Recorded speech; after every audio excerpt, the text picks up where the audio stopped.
All right, we just completed the restoration of the second Fisher 30A amplifier. Not the exact same part swapped out this time, and actually this 47 picofarad capacitor on this one was only reading 0.58, so it was way out. So I ended up having to replace both of those. On the front end of this unit, if you'll remember, my original one did not have one of these WEMA caps on the 0.022. For whatever reason, this one did, and there again, I put these on eBay. Hi.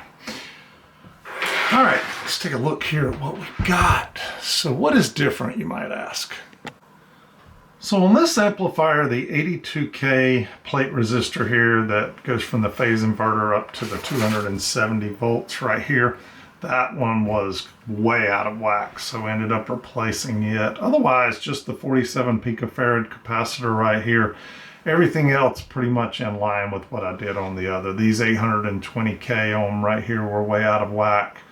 The 100K here, 100 ohm was 105.6, so I put a new one in here. And this one was actually within spec, but I wanted the 2 amps to look alike, so I went ahead and replaced this one, and I put a new 22K ohm right there. But otherwise, everything, I treated them the same.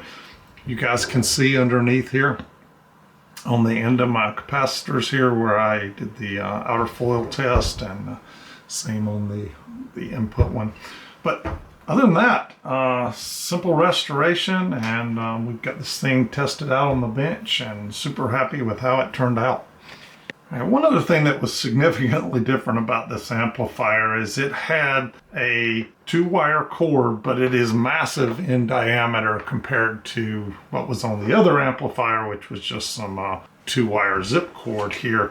And so I took the original one off of this, I'm trying to make these things look aesthetically the same. And I happen to have an old Fisher cord off of something else that was the 2-wire zip line. But the problem is the little strain relief here that fed for that great big cord had a lot of space left on it, and the hole in this amplifier in the chassis itself is significantly larger than in the other. Let me show you real quick. Here, I've got them both here together. You can see this is a much smaller opening in the chassis itself, and the strain relief is much smaller.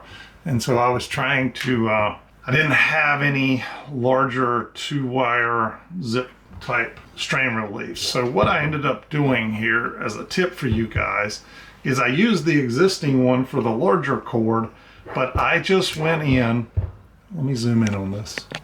I put the wire in place inside of the strain relief, but before that I stacked up 4 layers of heat shrink tubing. So one that fit right over it, shrunk it, one a little bit larger, shrunk it, one a little bit larger. Finally, I got it to the point that the outer diameter, and I just made the heat shrink stuff about this long. You can barely see it here on the other side sticking out. 2 other little things I did in this restoration. One, this was missing a screw, and I found one off of another piece of equipment and put in here. The one unit that I picked up recently, unfortunately, came from a smoking environment, and I just could not deal with that. So before I ever started the restoration, I took this little unit right here, which is an Enerzen ozone maker, and I put this little unit into a bathroom here in my shop, and I put this little unit in with it, and I turned it on and I closed the door, and I left it on for about 6 hours, and it would do a great job. It's exactly, if you buy a used car that someone had smoked in, they will throw one of these inside the car and let it run for a day or more to pull out kill all the smoke smell. So just another little tip. If you happen to pick up vintage equipment, I'll put a link to this below. They're kind of expensive. It's like 179 bucks for this unit. But if you do enough restoration of old gear and you run across enough equipment that's been in a smoking environment like I do, then this is well worth having.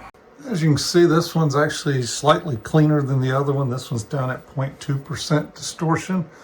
And if we take a look over here, just an absolutely beautiful sine wave on this unit. So couldn't be happier with how this thing turned out performance-wise.